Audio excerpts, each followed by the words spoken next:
సమ్మక్క సార్లమ్మ చరిత్ర చూస్తే కాలి బాట నుంచి కార్ల వరకు వచ్చింది, ఎడ్ల బండ్ల నుంచి హెలికాప్టర్ దాకా వచ్చింది. ఎడ్ల బండ్లు వస్తారు బాగా, ఎడ్ల బండ్ల మీద మూటలు గిన్నెలు కట్టుకొని 4-5 రోజులు 10 రోజులు అట్లా వచ్చి పాపం ప్రయాణం చేసి దేవుని దర్శనం చేసి. ఇప్పుడు ఎడ్ల బండ్లతో పాటు హెలికాప్టర్ కూడా వచ్చింది. మా చిన్నతనంలో మా ఊరు నుంచి మేము మేడారం 3 రోజులు కాలి నడుచుకుంటూ పోయేది.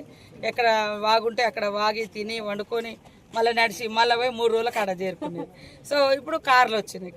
కాలిబాట నుంచి కాలినడక నుంచి కార్ల వరకు, ఎడ్ల బండ్ల నుంచి హెలికాప్టర్ల వరకు. హెలికాప్టర్ కూడా ఒకటి పెట్టడమే గగనము గొప్పగా అనిపించేది, కానీ ఈసారి 2 కూడా పెడుతున్నాం. పబ్లిక్ యొక్క డిమాండ్, భక్తుల యొక్క డిమాండ్.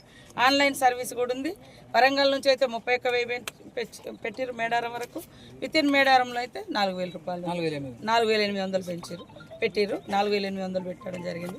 అందరూ ఈ యొక్క మన గవర్నమెంట్ తరఫున టూరిజం డిపార్ట్మెంట్ పెట్టినటువంటి హెలికాప్టర్ సౌకర్యాన్ని కూడా అందరూ సద్వినియోగం చేసుకోవాలని కోరుతూ అందరికీ. అక్క 31,000 అంటే మొత్తం అందులో ఉన్న వాళ్ళందరికీ అప్ అండ్ డౌన్ వరంగల్ నుంచి హన్మకొండ నుంచి మనకు మేడారం వరకు అక్కడే తిరుగుతా అన్న వాళ్ళకి ఇంకా ఒక్కొక్కరికి అట్లా పెట్టడం జరిగింది.